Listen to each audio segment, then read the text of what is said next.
we did a video series on confidence, and the definition, Angus, truth be told, blew me away.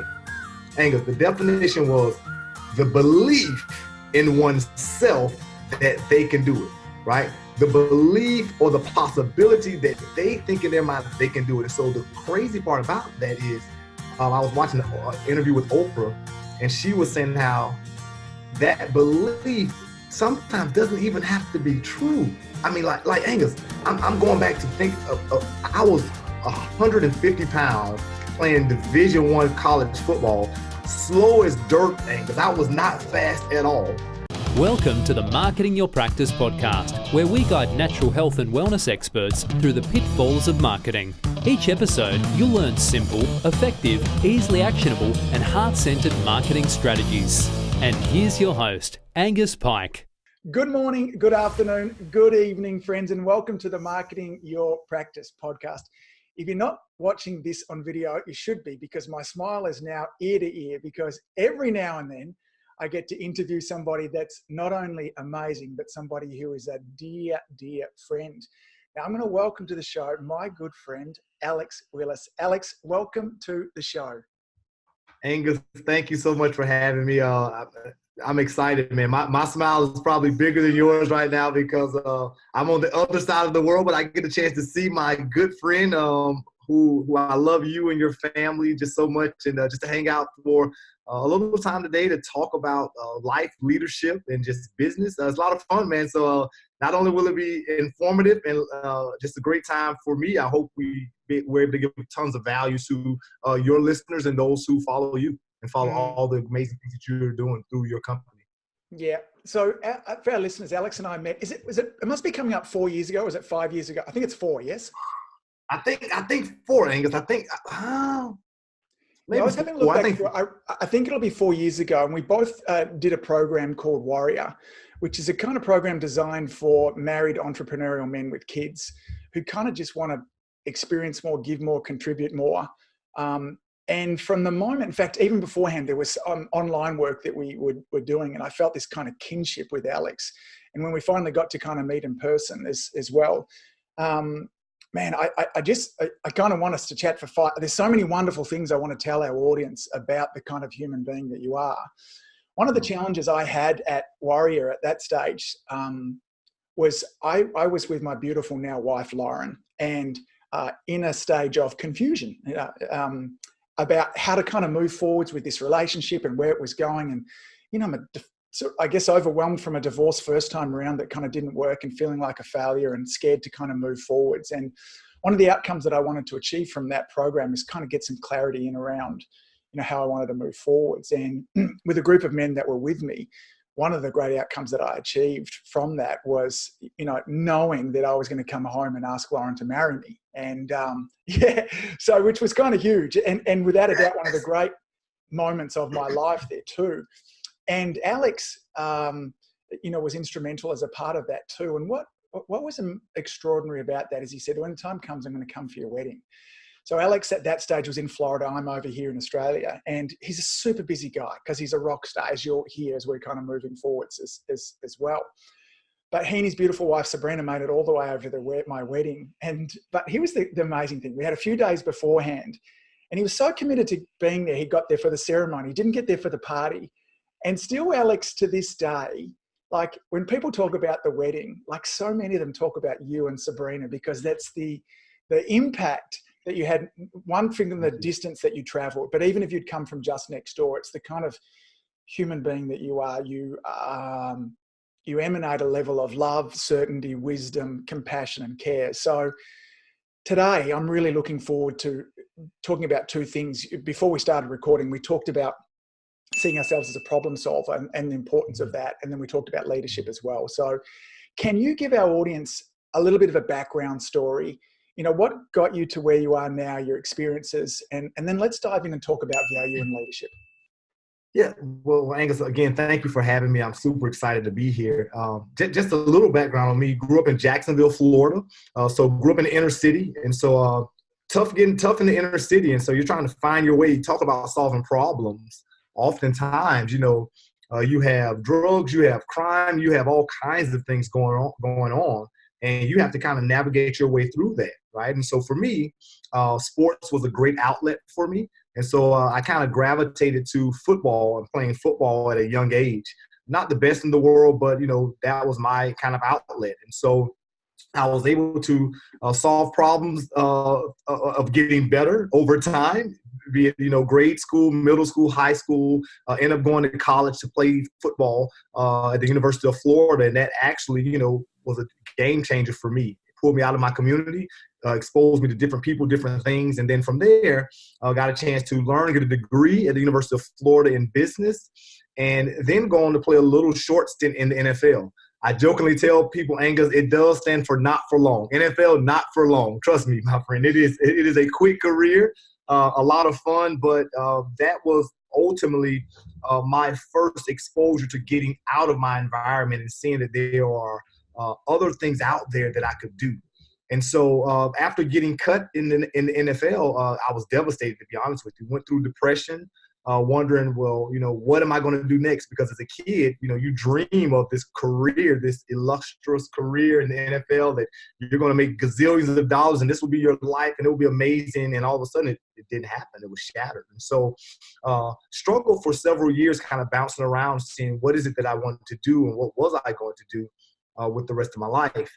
And so really begin to get into business and say, let's start this business thing. And so started my first company in Pretoria, South Africa. I moved to South Africa, started an animation studio there, and everything that could have went wrong, my friend. I mean, I went in there with the American way, thinking this is the way you do it. It's the American way. And they told me, dude, screw you. We don't do it this way. And so everything that could have went wrong from a leadership perspective, it went wrong, man. And so, I was licking my wounds after that. I lost probably about $2 million of investors' money.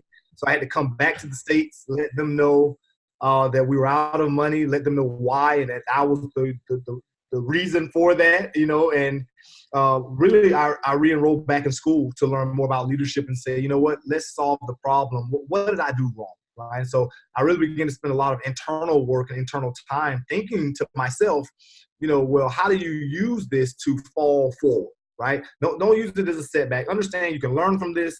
It's not the end of the world. We're resilient as human beings. We can always come back. We can always bounce back, always grow, always do more if we have the right mindset. And so from there, Angus, I really began to dive into leadership, learn more about leadership, than I knew previously. And I started on a circuit doing some speaking, talking to colleges, working with colleges, helping them with leadership stuff. And it just so happened that one day I was speaking to an audience, and the person in the audience, he was the president of one of the largest electrical contracting companies in the U.S. And so when I got off the stage, he came up and said, "Hey, man, listen, I know you know nothing about construction or electrical work, but I think you can help change our company," right? And so as a result of that, he said, "Hey, would you be willing to come in and consult to just see what our men and women are experiencing, what they're facing, to see if you can help us grow our business, but more so connect with our people from the C-suite." He said, because there's this huge disconnect between our frontline leaders in the C-suite, and in construction, that's a pretty prevalent problem. And he wanted me to come in and try to see if we could do it. And so spent a few months in the field working with a lot of the men and women side by side just to see what was going on, understood some of the challenges, and then we began to put programs in place, Angus. And to be honest, it took off from there, man. We were able to grow a business from, just coming in to consult to make, $1,000, per deal, to, close to hitting about $1 million a year, about 1.2 this year, in about 3 years, just to really helping people,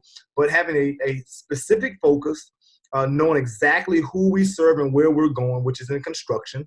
And so therefore we created a company called Leadership Surge. And that's where we focus in on building people in the construction industry, really helping them understand their value, understanding that they have purpose, they have meaning, and seeing the leadership abilities that they can make, and how they can contribute both at work and at home. So that's where we are today, my friend. And so we're looking now, as you said, to solve problems, to see what's the next iteration of Leadership Surge, because things don't just stay the same. They either grow or they die. And so right now, that's where we are, looking to see how do we change it, what's the next level, And we're having fun exploring doing that. So thanks for having me. That's a little bit of my backstory. So let's dive in, my friend. So I'm interested in this, and I'm always fascinated about this concept because, you know, there was the failure over in South Africa, and then before that there was being cut from the NFL there as well. So two huge kind of slaps that you kind of had at that stage, and we all have these in different kind of forms that come on there too. What is it that allowed you to get yourself out of? You talk about that depression that's happened, or, you know, there's a failure over in South Africa that you could have just come back and buried your head in the sand instead of taking ownership of it. What were the skills that you had that helped you kind of navigate through in that manner? So Angus, I'll tell you, I just kind of haphazardly did it at the time, but I'll be honest with you, I've gone back to research that and study that. Say, okay, what was it? What did you do? Because we want to be able to tell and teach people this stuff now, right? And so what I found, Angus, was from as young as I can remember, my friend, I've always had a grand vision for my life. And so I remember, man, in the inner city, you know, not having a lot of money, but for Mother's Day, I would go and cut out all these cars out of the newspaper, pictures of luxury cars, and I would paste those on my mom's card saying, hey, one day I'm going to buy you one of these cars, right? And so from a little kid, I've always had that resilient vision to say, dude, this is how life is going to be for you, right? And so I think number one is I was able to have a resilient vision, right? Because what happens is, if you have a long-term vision, it can get you through short-term frustrations. And you have to understand that the NFL, you have to understand that South Africa, all of those were short-term frustrations. And I was able to get through those because I had a long-term vision that was out there saying, no, here's who Alex will be 10, 20, 30 years from now. And because I was able to have that vision out there like that, this setback was viewed differently, and it wasn't the end of the story, right? And so for a lot of our people that we work with, they've never really taken the time to journal and say, you know, what is your resilient vision that you have for yourself? What will you do one day? This grand vision, and ultimately understanding that all of these things in life are what I like to call ingredients, similar to making chocolate chip cookies, that all come together to ultimately over time make an amazing product. But if you look at these things separately, Angus, oftentimes they are devastating and they are bitter and they are not nice. They aren't sweet, right? Same thing like chocolate chip ingredients. I mean, you eat salt by itself, dude, and it's not the best. Or you eat a margarine or a stick of butter, it's not great. But when you mix that with flour, with chocolate chips, with dough, and you mix it and you put it in the oven, and over time, it comes out phenomenal, right? And so that's kind of how I've always looked at life. And even now, when we're having troubles and challenges, you know, it's going back to that resilient vision, saying, dude, as long as you're able to get up and breathe, man, you're still able to go after that vision of who you say you want to be and what you view life as. Yeah. I wondered too, because, you know, I had, you know, an aha moment when it was a decade ago, because for so long as a chiropractor, it was not just my job, it was my identity. Like it was just who I was. And chiropractors tend to get a bit like this. In fact, lots of kind of natural health, because we hang around with other chiropractors, it's our work, it's a way of life. But it meant for me that when things at practice weren't going so great, because it was my identity, then life wasn't going great. And I wonder for some of our listeners, because that idea, because when I hear you talking about some grand vision for life there too, you know, that can be overwhelming for some too. But, you know, I think that I'm trying to communicate this, that if your identity had been that all I am is an NFL footballer, and if I fail at that, then I fail at my identity. And so therefore the ongoing pain is horrific there as well. And I know that happens with so many elite athletes over here in Australia as well. And then also your identity wasn't in around, you know, who I am over in South Africa. You know, I'm running this animation studio there as well. You do a lot of work. We talked beforehand about, you know, homeless kids on the street, gangs, violence. You've done extraordinary. So when you've got somebody in that situation there, and all of a sudden you're saying to them, hey man, you got to have a vision for your life. I've got to imagine there's a little bit of, fuck you, man. It's all good for you. We've got everything going on. You know, my vision for my life is to get lunch today. So like how do you work with, because I think that if our listeners can, you know, because the fact that we're listening to this, gang, I want to stop you for a moment, is we're so damn privileged. Like if you're listening to this podcast or watching it now, then, you know, chances are, and you might go, Angus, you don't know what's going on from, you know, and I don't, and I'm sending love to you at this moment there too. But if we can stop, and if you can share that, how perhaps somebody might have that going on in their life, how do you work with vision for somebody who might feel at rock bottom? So I'll tell you, Angus, it starts with building up the self and self-confidence, right? And so working with tons of inner city kids, you're right, they are struggling a lot of times just to say, you know what, dude, I'm just trying to get through the day. I'm just trying to get, you know, I need something to eat today, Alex, right? And so we reel that back in for a second and say, okay, let's start identifying what you're great at.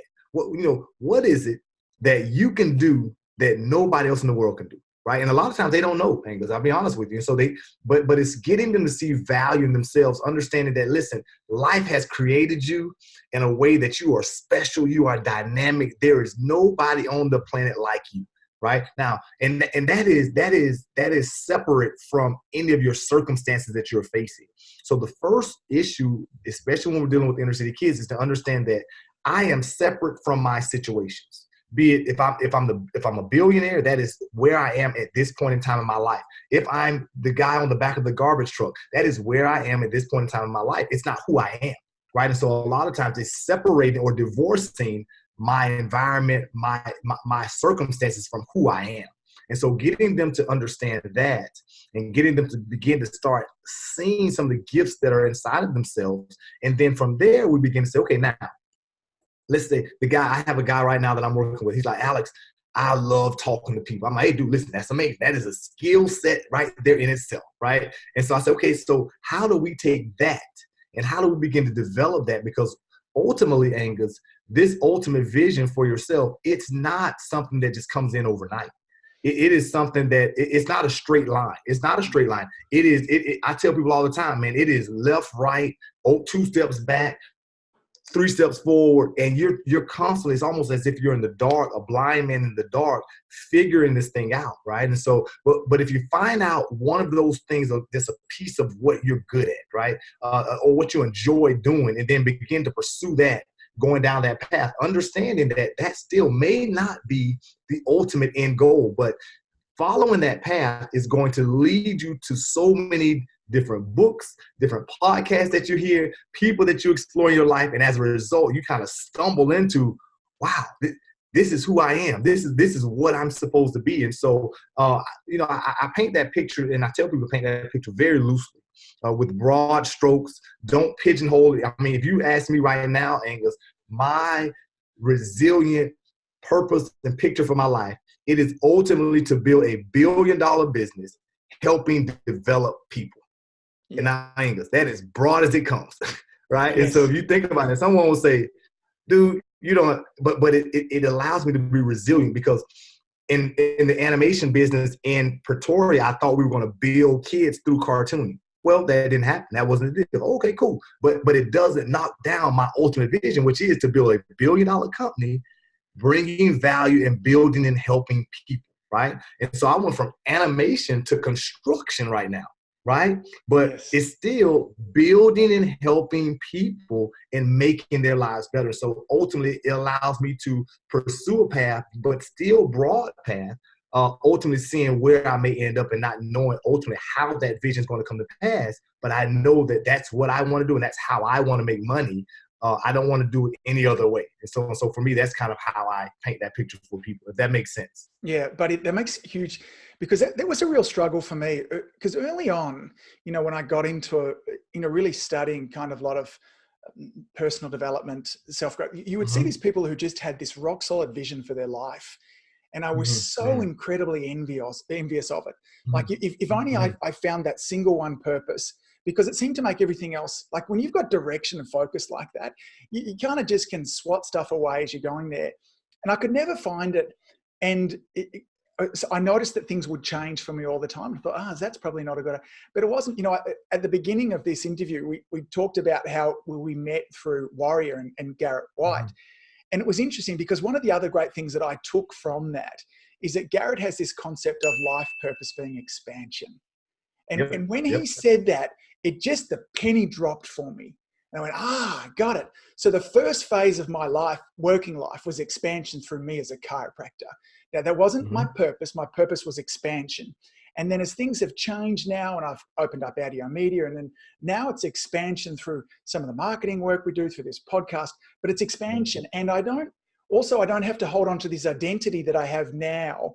You know, one of my greatest values is freedom. So I can change tomorrow. And as long as what I'm doing is about expansion, that's the filter that I can run through. And that might work for some of our listeners, but for some of you might want something kind of a little bit more. But it through my filter, I go, that's Alex. He's expanding through different things. Yes. Yeah, Angus, that is spot on, brother. And that was a nugget that I took away as well from Garrett there, seeing that, as well as seeing that through expansion, oftentimes it comes through failure and pain, right? And so, and I begin to tie that together when I thought about football, right, or athletics. You know, you only grow and gain in size and muscle when you put the muscle under pressure and you put the muscle under stress to a point that it can't push anymore, right? And that's when you take a break and you continually do that over time, and you gain mass, you gain weight, you gain strength. But it comes through putting it under pressure, putting it under stress, and sometimes failing to lift that. And so taking that same approach in life, that's ultimately how we expand, right? The same way you expand your muscles, the same way you expand your fitness is how you expand in life. And oftentimes we've been, sold a bad bill of goods, thinking that it comes through pleasure and that it's going to be these great, nice, shiny moments of how I expand. And so oftentimes people miss, in my opinion, their expansion moment, because they're looking for this beautiful, shiny, diamond that's going to happen and allow them to do it, not realizing that, no, it's the work. It's the failure that allows you to dust yourself off, analyze where you are, and then as you begin to rebuild this, move forward and expand and become better. Yeah, I think I'm so grateful for it, because there's a lot more of a conversation around that now. Have you ever heard of Dan Sullivan, strategic coach Dan Sullivan? And he has a 4C model. And he talks about this too. I did a kind of training with our community influencer members. We dive deep on where confidence comes from, because we're all after confidence, right? So we want confidence. Exactly. Yeah, I mean, and confidence comes from capabilities. If I've got the capabilities, then I'm going to be confident. So I might say to somebody, hey, Steph, I want you making some videos. She goes, I'd make some videos, Angus, but I lack the confidence. If I had your skills, then, I'd be making some videos. And so it's all about confidence and capabilities. But what we realize is there's two things that come before that we miss. And he says the thing that comes before capabilities is courage. Because when we go from not having the capabilities into having the capabilities, it requires courage. And here's the key thing, is that courage never feels good. If it feels good, it's confidence. It's not courage. You got it? I love that. Yes. So this was key for me, man. I'm like, yes.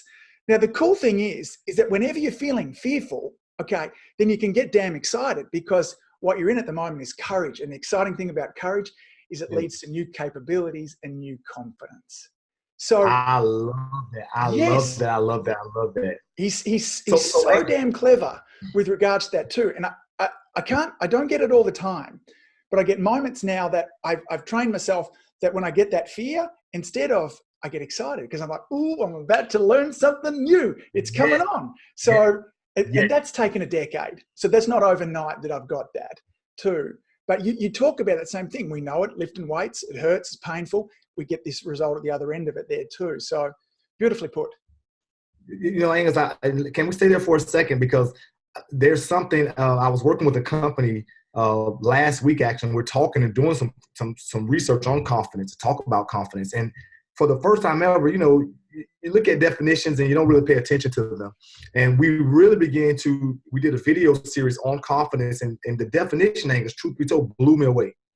Angus, the definition was the belief in oneself that they can do it, right? The belief or the possibility that they think in their mind that they can do it. And so the crazy part about that is I was watching an interview with Oprah, and she was saying how that belief sometimes doesn't even have to be true. I mean, like Angus, I'm going back to think of I was 150 pounds playing Division I college football, slow as dirt, Angus. I was not fast at all. But Angus, in my mind, you could not tell me, Angus, that I was not going to the NFL. My coaches would say, well, dude, you're not fast, you're not big. I mean, I had a ton of schools pass on me, but in my mind, dude, I was the best thing smoking. And I guess maybe it's called blind ignorance. But Angus, that confidence or that belief in myself that I could allowed me to go out there and make plays that normally I probably wouldn't have made, because just in my mind, regardless of what anybody else said, or I just believe I can do it, right? And so I'm taking that same approach in business, saying, listen, man, dude, I got the choice. I can choose to just believe I can do this. I can just choose to say, you know what, dude, if they can do it, dude, you can do this. You can do it. And so I'm learning more and more. And there's an author called Cantor who talks about this. And she says, you know, it's crazy how all of these pieces come together, because the person who believes that they can win, or the team that believes that they can win, they're willing to put more effort on the front end than the other person, simply because they believe they can win, right? Whereas the other person who, if you don't believe that you can win, your effort level is probably going to go down because you don't really believe you can do it. And so really both people they're really on the same playing field as far as skill set, Angus. But one, because I believe it, I'm going to push a little more and go a little more effort here because I just believe that I can.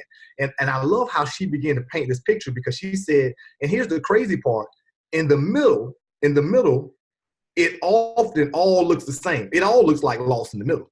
For all parties, it looks like lost in the middle, but it's the person who pushes to the end that's able to see the victory, right? So you can't really make that judgment where you are in business, where you are in life in the middle, because it doesn't look good in the middle. It never looks good in the middle. It's always, we may not. I don't know if we're gonna be here to, you know. But pushing through helps you to ultimately become more confident, because you do it, man. You do it, and when you do it, you get a few wins under your belt. You know, it's pretty cool to see that, and you kind of, you know, start walking a little more with your chest out into life, kicks you, then say, all right, let's see you do it again, right? But it's cool. Have you got some thoughts about how to develop that belief? You know, how to have that grow that'll take you from the middle all the way to the end of the game? A few things, Angus, a few things that I would challenge our listeners to do. Number one, do something that scares you every day. Every day, find something that scares the shit out of you every day and say, I'm doing it, right? Because ultimately you become fearless, right? And that's what like you just said, you mentioned courage, right? How do you become courage? How do you gain courage? Well, you gain courage by constantly doing things that scare you, to the point that you're like, dude, I'm not scared. It doesn't matter to me, right? And so I found that to be one of those things there, which is doing something that, you know, that I'm scared of every single day. The other thing, Angus, that I've come to learn is to really have a great support group, right? You, Scott, my wife, Sabrina, I have a gentleman by the name of Doran. These are people who see more than I can see at times. Because here's the challenge. The challenge with us is that we as human beings, man, we're very critical on ourselves, right? The first thing we always, you know, if someone gives you, you know, a list of your personality type, you know, whatever, the pros and the cons, we always look at the cons first. Say, oh, yeah, well, I suck over here, right? Or, you know, yeah, I could have done better, because we never really value ourselves. And so sometimes you need that support group who can say, no, dude, listen, no, you don't realize you did this, you did this, you did that, right? And so that's how you begin to gain that courage, right? And that confidence and that belief. Sometimes it's not the belief that you have in yourself, it's the belief that others have in you. And as a result of them, you're leaning on their belief, right? There are times in my life, man, sometimes, Angus, I'm leaning on the belief of others. They don't know it, but I'm like, dude, really, I don't know. But if you guys think I can do it, yes, I don't want to disappoint. Let's do it, right? And so I think those are two things that'll help a lot. Finding that support group, be it your family, be it close friends, you know, who can see into you and speak life and speak truth into you, as well as doing something that scares the shit out of you, man. It works. I love it. You got this beautiful concept that you talk about of solving problems. And so if we go from where we are now, we've started to open up a new vision for ourselves. We're developing some confidence first stage of it there too, but we're not where we want to be. And you talked about earlier on today, that really what stops you from where you are now to where you want to be is just solving problems. Yeah. Right. Can you talk a little bit more about that? I'll tell you the author who opened my eyes to this, Angus, was Rich Dad Poor Dad, right? Robert. Kiyosaki? What's Robert? Robert Kiyosaki. Robert Yes. opened my eyes to seeing that no matter where you are on the totem pole, right? Be it if you're rich or if you're poor, you're solving problems. Poor people are solving problems of, hey, how do I find money to pay the rent, to pay light bill, to do this? That's a problem. That's a problem I'm trying to solve, right? Yes. Rich people are trying to solve problems of, okay, hey, I made too much money this year. How do I handle these taxes? What do I do? How do I put money away? Where do we go? What can we invest in? What can we buy and still be successful? But both are the same skill set. And when he began to talk about that in one of his books, man, it opened my eyes like, holy cow, this is crazy. No matter where I am in life, if I'm at the top or if I'm at the bottom, I have to still solve problems, right? And so, but the difference is, if I'm at the top and if I'm being proactive with my life, I get to choose what problems I solve, right? I get to choose the stress that I have, because stress lives on both ends, right? Stress lives at the bottom and at the top, but I can choose what problems I'm going to solve at the top because I have the resources and I'm pushing myself forward into that direction to do that. And I'm a control freak, Angus. I love the power. I like to control my life as much as I can. And so therefore, I have committed to solving problems, man. I get frustrated at times, but I understand that the more problems you solve, you and I talked about this earlier, the more people you help, the more successful you are. It gives you a fulfillment, but then also there are some financial rewards that come with that because you're able to solve problems. And here's the crazy part, the same skill set goes into solving a $5 problem and a $1 million problem. Now, it may take a little longer to solve a $1 million problem, but it's the same skills that we all have. And so therefore, oftentimes we're choosing to solve small problems. And I challenge myself and my team to stop solving small problems. Like, guys, listen, let's solve big problems. Let's help a lot of people. Let's go after how do we globalize this thing, and how do we change the world from solving problems? And so therefore, we've really adopted that kind of mentality here at Leadership Surge of identifying. Angus, we look for them. I mean, I challenge my team, dude, let's go out and look for them. What problems are, what's going on? What are you listening for? What are people saying? What are they complaining about? What are they saying? Oh, I wish it wasn't like this. I call it ear hustling, right? So I challenge my team, let's go out and ear hustle to see what's going on, guys. And let's go back to the lab to see, can we solve that problem?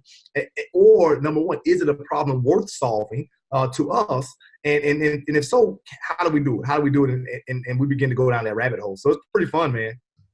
I love it. I like that concept of ear hustling. I'm going to kind of introduce that one into my, because you think about it, is my brain was just, because there are kind of maybe two kinds of problems: internal problems, and then there's external. So there's problems with my life. And maybe you're thinking at the moment, I need to solve these problems. I've got this challenge at work. I've got this challenge at home. I've got this challenge with my kids there too. And then there's the problems in the world. And isn't it interesting that if we, I'm cautious to say, it's not about ignoring our problems, but if we focus on solving problems for other people, isn't it interesting how many of our own problems just go away? Like, Totally. Like they disappear. And you kind of reminded me, because when you talked about seeing yourself as a problem solver, that if you're wanting to, if one of your rules or goals for expansion is about greater income, that really all that is between you and the income and a greater income is just solve more problems. And so that's it. How can I solve more problems? And the wonderful thing nowadays with this world that we live in, with the internet, you have a mobile phone, and that's about, no longer do you have to worry or concern yourself with just solving problems locally. Like you can solve problems for people globally that were really difficult to do beforehand as well. Well, but Angus, here's the challenge. And I saw this. I was in Atlanta last week, and I checked into my hotel room, and there was a young guy there. And anytime I hear a young person, he asks, what do you do, man? And so I got a chance to share. He's like, well, I want to start business. And so we got a chance to talk back and forth. And I challenged him. I said, hey, listen, I'll come back down in a little bit, in a few minutes, and talk with you. I said, but I'm going to spend about an hour in my room, just silence, no television, just thinking. Because here's the deal, Angus, most people don't think, man. We're so inundated with information on your phone, internet, listening. We're not thinking about problems that can be solved. What I'm learning more and more, Angus, is I'm learning to spend valuable time meditating and just being quiet and just saying, listen, Alex, we're just going to sit here for an hour. You're not reading anything. You're just going to sit here and think, man. Just sit here and think and just see. It's amazing sometimes the things that just come drop in your mind. And you're like, wait a minute. Ooh, I like that. Let me start thinking on that. And that's kind of the journey sometimes of starting that and understanding that problems. I think it was Zuckerberg that said this. They come, ideas come half-baked.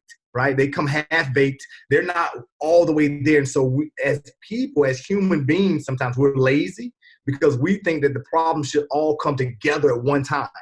Angus, I'll tell you now, buddy, I'm using animation from, 12 years ago today, right? Because I'm solving problems in the construction industry of gamification. We're gamifying how we do training, those kinds of things. But that problem was started 12 years ago of solving how do you bring cartoons and games to help people understand education? How do we edutain them, right?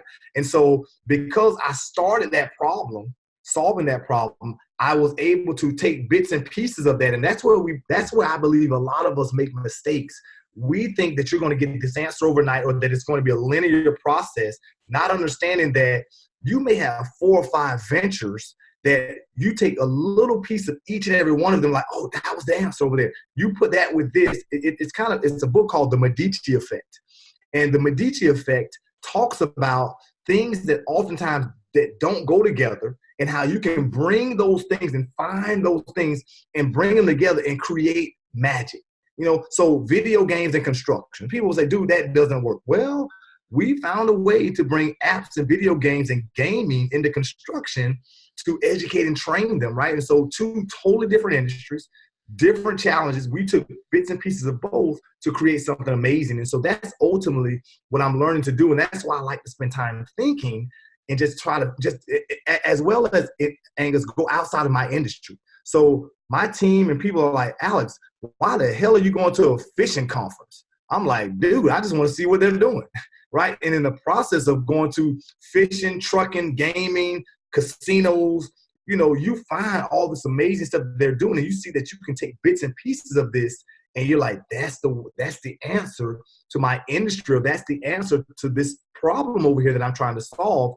But oftentimes we stay in the same circles with the same industry and it's only going to give us the same ideas. It's not until you go outside of that comfort zone somewhere else that you find new, wild, creative ideas that you can bring back and then see how you can adopt those into wherever you are. Dude, my mind is racing. I did a personality review. I think it's called an enneagram, which I'd never kind of heard of before. Yes, dude. What's your number? What's your number? 7. Do you remember? You're 7. I'm a 7, right? So I think 7 is a visionary enthusiast. What number are you? I'm a 3, dude. I'm a 3. So I am a performer. I'm a performer. I bring people in, dude. I try to, self how you look, on the stage. That's kind of my deal, dude. So it's interesting. Sabrina and I are going through right now. Sabrina's an 8. Right. Well, I have to, I'm sure I've done dozens of these things over my lifetime, and they're all pretty kind of really quite vague. It's like, I could fit into any one of those. You like food to eat and to sleep. Like, who doesn't, man? But this one here, I was lying in bed the other night, and I'm reading this one to Lauren, and like, she's giggling, laughing at this kind of stuff there too, because it described me with such clarity. And one of the things I realized, and you've reminded me now, like, I very rarely sit in silence. Like, I do everything I possibly can to get away from it as well. And I'd even saying to Lauren this week, like I've been just taking some time to stop and have some deep breaths. and how good it feels. Like that's how disconnected I've got from that at the moment there too.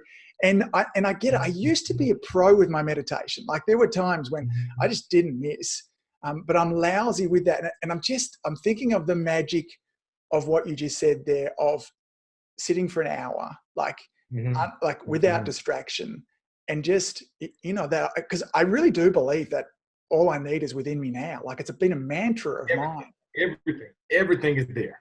Yes. You know, to take that time. And if we kind of, you know, if we kind of do a summary over the journey we've talked about through now of this idea of thinking about that, you know, failures aren't final.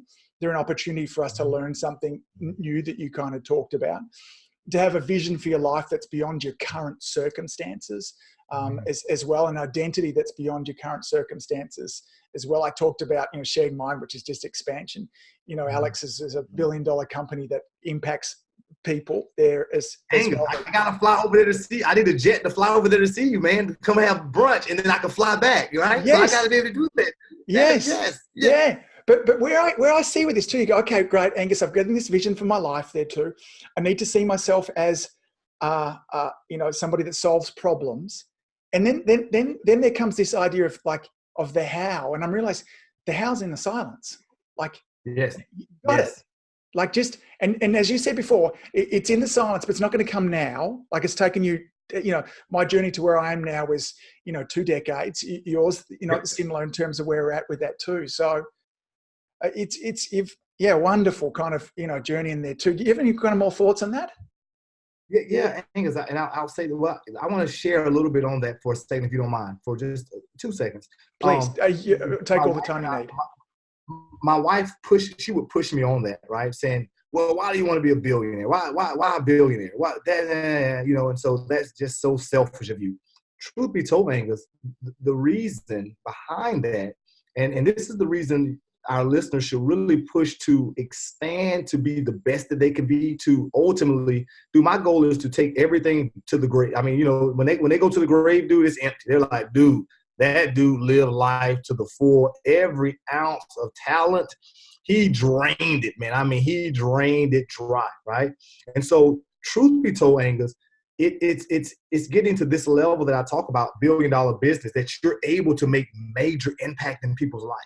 When you're able to see communities that are struggling and you're able to write the check, because you're like, dude, what do we need? Oh, we need school systems. Oh, how much is that going to cost? $100 million? Oh, here you go. Let's do it. Let's go right now. And so when you talk about how do you live a selfless life, it requires you to have that silence that you're saying right now to solve these big problems so that you can come back now and be selfless, right? Because truth be told, all of us, Alex included right now, Angus, I'm very selfish at times. And the reason I'm selfish, Angus, is because I don't have unlimited resources. And so therefore, if someone came and asked me for, you know, $1 million right now, well, I got a family, man. Hey, my kids, I gotta buy them some stuff. I gotta do it. And so now everything comes back to me because I'm selfish, right? You know, people who don't have resources, truth be told, Angus, they're probably some of the most selfish people in the world, because they're only thinking about, what do I eat? How can I eat for today? How can I do this? When you begin to expand, when you begin to spend time by yourself, thinking, creating this vision, becoming confident in yourself, but going after something much greater and reaching for that, as you begin to do that and expand, it gives you the power to be selfless, to give to others, say, oh, what do you need? What's going on? And Angus, when you talk about the feeling that we talked about before, there's no feeling like that in the world. When you begin to give and transform people's life by the attention you give them, the resources that you're able to invest in them, man, that's a game changer. That's a game changer. So when I pursue this vision or dream for Alex of $1 billion company, I'm saying, look, listen, no, it's not about me doing that just to be on, you know, Forbes list. No, it gives me the flexibility and the freedom to say, okay, now what problems do we solve that I don't have to raise money on, right? I can just call on my friend Angus. Angus, we need $100 million, dude. We're going to change the world. Let's go, Angus. You and I, we're going to foot this bill ourselves. We don't need anybody else, because we can do it. And we can eradicate whatever that is out there. But that takes the discipline, that takes the time, that takes the focus.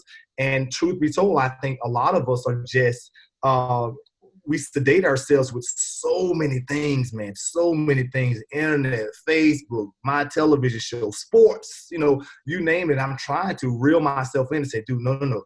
Listen, if you can be disciplined, if you can spend time by yourself, if you can spend time thinking, ear hustling, looking, dude, you can begin to create a life for yourself and your family like none other. But bigger than that, you can make an impact on the world like no one has ever seen, because you were willing to remove yourself from all of the noise, to begin to settle yourself down, to see what's going on. How can you tap into your God-given talent, your resources, everything that life has given you, to ultimately expand that, create something great, so now that you can go and change the world. Oof. So that's the deal, brother. Dude, I'm just, it's not often. I think I'm up to, it's well over 100 episodes I've done of this as well. Oh, man. And dude, I'm proud of you, too. No, buddy, I'm flawed. It's so, what's really lovely about this is that, when you and I get to talk, often we don't get to talk like this. This is not a normal conversation. Right. We dream big and we share and we do this kind of stuff there too. But, to hear that is, it's beautiful, buddy. And I know that that's a vision that I'm 100% in support of, helping you kind of realize that as you move forwards too. And it's, I love it. I'm going to wind this up and finish on that note there too, because it's such a powerful note to finish with as well. I'm going to suggest that, look, for those of you that might be listening, thinking, hang on, Alex kind of works in leadership with construction. I'm a chiropractor, naturopath, that kind of stuff. I want you to, so Alex, where's the best way for people to find you online? And if they want to. Yeah, man. So they can find me online. AlexWillis.tv. That's a YouTube channel. So I'm there, so I respond there. I'm on LinkedIn, Alexander Willis on LinkedIn. So I'm there all the time, Angus. As well as, they can email me. I just want to help people. And so unlike a lot of people that don't give their information out, I'm Alex at Leadership Surge, and that's like an electrical surge, surge.com. And any way that I can help out, man, let me know. And I would love to give information. We have tons of information I just want to give away just to make people's lives better, because I believe that if we do that, man, life brings it back to you. So it's awesome. Yeah, beautiful. And I'll make sure I have all those kind of notes for you listening in the show notes there as well. I love Alex's videos. He's, as you can hear, if you've got to hear listening, he's incredibly magnetic. And it doesn't surprise me when, Three as the performer, because you are a wonderful performer. And I mean that in the truest kind of sense of the word there as well. We didn't even get to touch on leadership, which means this. We're definitely coming back for round 2, which is great. So I purposely didn't want to touch on it now. I'm like, do we keep talking about it? Again, no. I'm going to wind up after that just beautiful summary you shared beforehand. And then I'm going to tell you we have to come back and talk about the importance of leadership as well. Buddy, any final words in summing up our chat today? Anything you want to leave our listeners with? Well, I just want to leave your listeners with just the thought that you said, man. Be willing to expand. Right? Be willing to do whatever it takes to tap into yourself, to ultimately reach and give the world the best you. Right? The world needs you. The world needs you. For those who are listening right now, you may feel small, but I tell you, we need what you have. Alex needs what you have. And so I'm asking you to fight and push, through to receive that vision, to do ultimately what only you can do in the world, right? What only you can do in the world, and be willing to do whatever it takes to get up to do that, regardless of where you are, regardless of how many times they told you no. Understand that's a part of the journey. That's part of the journey, and that's how we get there. But ultimately, I'm asking them, I want to challenge them to be willing to do it, do whatever it takes, because failure isn't final until you quit. All right? And so keep going. Beautiful. With that being said, brother, love you. Over and out. Love you too, man. Thanks, brother. If you enjoyed listening to this podcast, you have to come and check out the Community Influencer Program. It's my monthly coaching program where we take all this material and I'll work one-on-one with you to apply, implement, systematize, and help guide you and your practice to the next level. Now you can join me over at adiomedia.com/join. That's adiomedia.com/join. I'd love to see you in there.